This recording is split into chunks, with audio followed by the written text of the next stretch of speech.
sekarang kamu miskin. Kamu nggak bisa nyalahkan Pak Jokowi. Sebelum Pak Jokowi presiden kamu sudah miskin.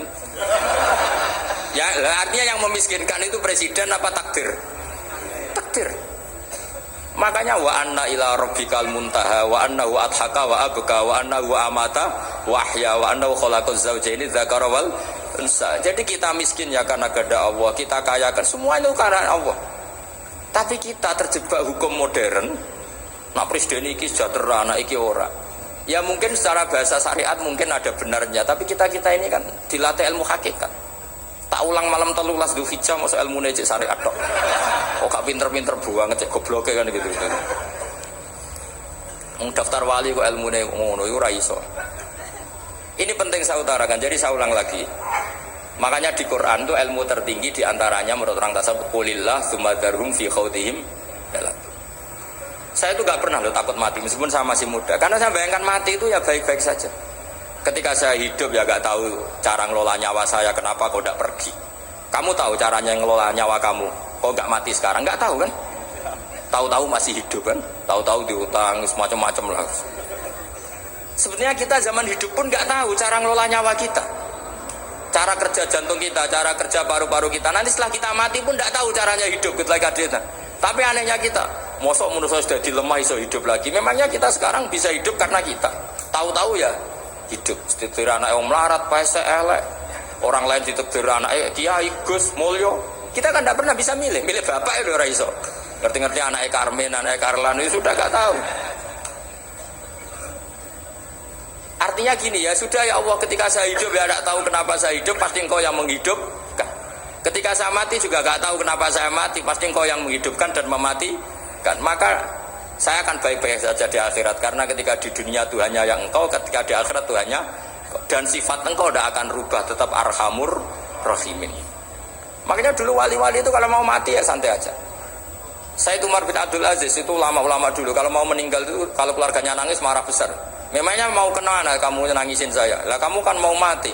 Memangnya mau kemana kalau mati? Ya kembali ke Allah. Ya susahnya apa? Di dunia ya milik Allah, di akhirat milik Allah. Inna sholati wa nusuki wa mahyaya wa mamati lillahi rabbil. Yang aneh sampai harus melarat orang wani mati. Wah aneh tenan. Ya karena sampean tahu mungkin di akhirat lebih miskin lagi kan. Terus repot nah terus. Coba kalau dari awal kita menstatuskan diri kita biadillah. Inna sholati wa nusuki wa mahyaya wa mamati. Tapi kamu salah status. Mengatakan kehidupan adalah momen untuk mencari kesejahteraan. Kehidupan adalah momen untuk cari karir. Kamu mensifati kehidupan secara salah. Jika kamu terjebak nyari karir, nyari kaya. Coba kalau kamu pakai mazhabnya Sufi, kehidupan adalah pemberian dari Allah untuk kembali kepada Allah. Kematian ya seperti itu. Akhirnya ya santai saja. Inna sholati wa nusuki wa mahyaya wa mamati lillahi rabbil alamin. Istri juga gitu. Saya itu tidak sombong. Saya itu mulai nikah sampai sekarang itu hampir gak pernah tukaran sama istri. Sampai istri saya itu sering bilang gini, Gus kali-kali kalau saya ngamuk itu diwales, dilawan, supaya saya punya musuh katanya. Betul ya? Ya saya bilang gini, Allah itu maha baik sama saya. Ketika harmonis ganjaran saya ya lewat harmonis itu, sehingga saya ngasih uang menyenangkan Anda. Ketika Anda marah ganjaran saya lewat sabar. Ya sudah itu semuanya baik. Kalau kamu marah saya tidak dapat pahala. Makanya kalau kamu marah tak dengerin. Ini cara Allah membuat pahala tanpa bayar kata saya. Justru kalau pas rukun itu untuk dapat pahala harus nyervis, jajak nukokno kelambi mahal katanya. Boros itu pahala yang boros kata saya. Tapi kalau kamu marah ini pahala paling murah, nggak usah biaya, dapat apa? Pahala, cukup sabar. Lu itu kalau terlatih lama-lama dapat biasa saja.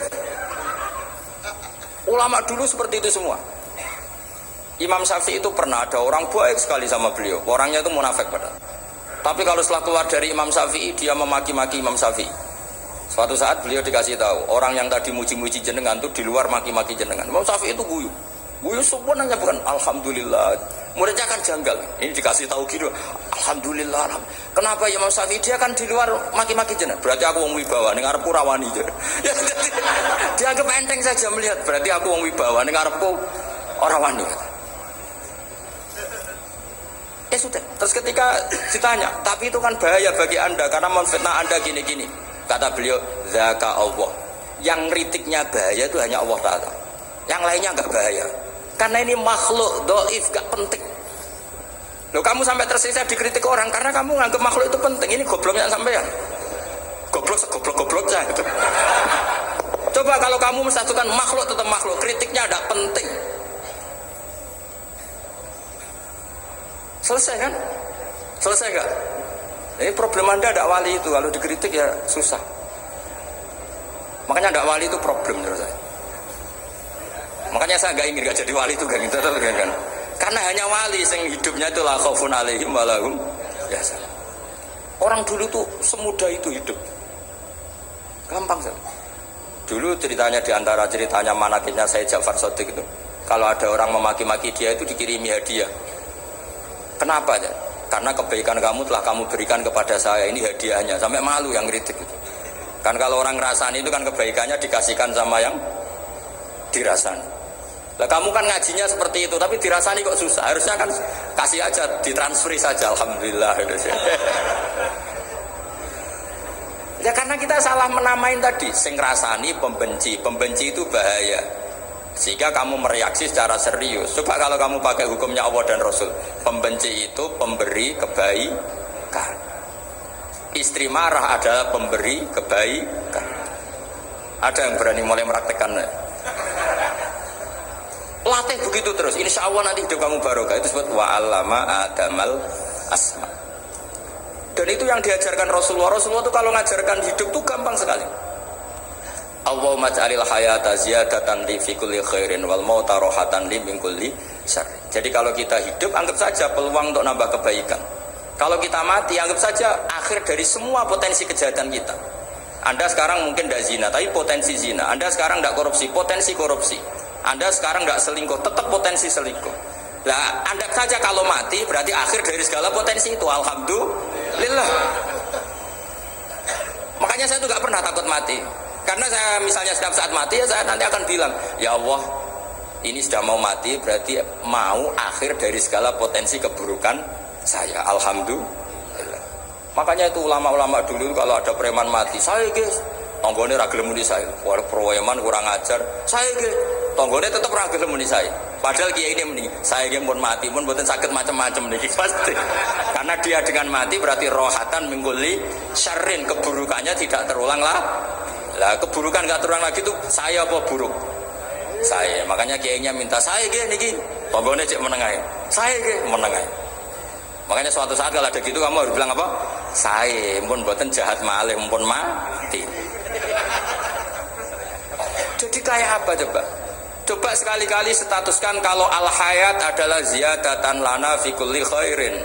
Al maut adalah rohatan lana min kulli syarr. Sehingga kita hidup ya happy, mati juga happy, gak masalah. Terus kayak misalnya mendingin, tapi anak bojoku piye? Memangnya selama hidup anak bojomu bahagia? Ketoknya ya tambah musibah ya cok. Malah sombong lagi kamu, seakan-akan kamu Tuhan yang bisa mensejahterakan manusia. Wong isih urip buat bojomu, wis ndonga muga-muga nang mati malah. Karena gak jelas. Dan ini penting, ini saya utarakan. Jadi ini saya cicil juz 1 wa 'allama adamal asma. Makanya kata Rasulullah, ala ta'jabuna kaifa yusrifu wa anisat ma quraisin wa dhamma. Ini penting, nama itu penting. Karena sekali nama ini salah, coba misalnya orang sepakat darani Fir'aun itu wujida ba'da alam yakun. Fir'aun itu ada yang dulu-dulunya tidak ada. Hal ata alal insani hinum minad dahri lam yakun sayam mazkur. Coba kalau kamu melihat sekarang kamu hidup itu apa? Untuk sujud. Sujud itu murah, gampang. Untuk mengenal Allah, Allah itu gampang kita kenal karena Allah itu adzaru minadz dzahir. Adzaru dzahir itu Allah, zat yang begitu jelas. Lah mati itu mau apa? Ya menuju Allah. Hidup menyaksikan Allah, mati menyaksikan Allah, itu nyaman. Yang menjadi tidak nyaman karena kamu salah bikin status. Hidup untuk menggapai cita-cita, untuk sukses. Wong komo yo muni ngono, lonte yo muni ngono, copet yo muni ngono. Rumang samu sing kepen bahagia aku piye tok. Rumang samu sing kepen duwe akeh piye tok. Coba copet kamu tanya, kenapa kamu nyopet? Ingin punya uang banyak. Jadi kiai takut, kok sering dakwah kena opo? Repot tuh. Nak jawab ngono maksudnya. Tapi nak jawab dakwah nyebarno Islam, aku ora dibayar apa-apa. Waras berarti, napa? Ini penting saya utarakan, makanya saya itu mau ngajar itu diantara itu. Al ismu ya dulu ala musamma. Maka itu hebatnya Quran. Quran itu ketika menjamakkan kata ilah itu diulang. Qul law kana ma'ahu alihatun kama yaqulun, kata Allah. Karena lafaz ilah itu gak boleh dijamakkan. Itu jamak kriminal ya. Loh kok tidak kriminal gimana coba? Kalau Zaidun itu satu, boleh gak kamu mengatakan ja'a Zaidani? Gak boleh kan? Kalau Zaidun satu, boleh gak kamu mengatakan ja'a Zaiduna? Gak boleh kan? Sama ilah itu satu apa dua? Satu. Boleh gak kamu katakan ilahani, dua Tuhan? Gak boleh. Makanya Allah kalau mengatakan alihah itu qul law kana ma'ahu alihah, andekan. Lau itu andekan. Itu aja masih ditututi kama yaqulun, sebagaimana mereka katakan. Karena lafaz ilah itu tidak pernah punya jama' alihah. Makanya Allah mengatakan qul law kana ma'ahu alihah, masih ditambahi kama yaqulun, tapi itu kata mereka kira-kira gitu. Maka kenangan saya sama Batu Rehan, saya ini masih pernah cucu sama Batu Rehan karena saya mbah saya kandung namanya Fatimah, itu abahnya itu orang sini, Fakhriyas itu. Ibunya itu orang Kudus, makanya saya ini ya turunan Kudus, turunan Nasr. Itu kalau Batu Rehan, kalau hari kematian Yesus, itu kan ditulis hari wafatnya Yesus. Batu Rehan kan tentu meyakini Yesus itu Isa itu tidak mati tapi makanya di kalender Kudus sampai lihat itu kan, matinya si Isa kan ada dalam kurung si Isa. Jadi yang mati itu si Isa. Karena kalau yang mati Isa kan menyalahi Quran, wa ma qataluhu wa ma salabuhu walakin subyalahu. Maka ditulis kematian si Isa. Hanya Almanak Kudus, yang lainnya enggak karena sudah ikut bahasa nasional. Saya pernah agak bantah dulu, saya masih muda. Bok ditulis gini saja, kematian Yesus dalam kurung katanya. Jadi ono karena saya ini teori Quran. Quran itu kalau ada bahasa salah itu diulang. Qul law kana ma'ahu aliyatun kama yaqul. Karena nggak benar, jama' aliyah itu tidak benar. Bagaimana mungkin sesuatu yang satu dijamakan? Coba kamu bisa mengatakan Zaiduna karena Zaidnya banyak. Kamu punya tamu rojulun, kalau orang banyak rijalun. Kamu melihat satu masjid, masjidun. Kalau masjid banyak, masajid. Masalahnya Tuhan itu tidak pernah banyak, mau satu. Makanya itu hebatnya kamus-kamus yang dikarang orang alim. Bahas tasniahnya ilahun itu lam yujad katanya. Tapi wajaduhu wasamauhu. Tasniah ini nggak ada secara hakikat, tapi mereka ada yang menjamakkan, yaitu mereka-mereka yang salah. Makanya tadi dalam ilmu mantek, kesalahan itu tidak pernah ada, yang ada adalah orang yang salah. Paham? Jadi kesalahan itu tidak pernah ada, yang ada adalah orang yang satu tambah satu pasti dua, nggak mungkin empat nggak ada, lima nggak ada, tapi orang jawab salah banyak. Nah, itu namanya ilmu ya. Makanya yang namanya ismu itu mesti ya dulu ala musamma. Andai kan orang mengatakan Lata Uzza, ini batu yang dipahat oleh si A. Dulu pesennya di Muntilan, batunya dari Mojokerto. Dulu pas bikin tangannya protol, terus disemen, dilakban. Bisa nggak jadi Tuhan kalau dengan status seperti itu? Fir'aun misalnya, dulu nggak ada lahir ngompolan, tahun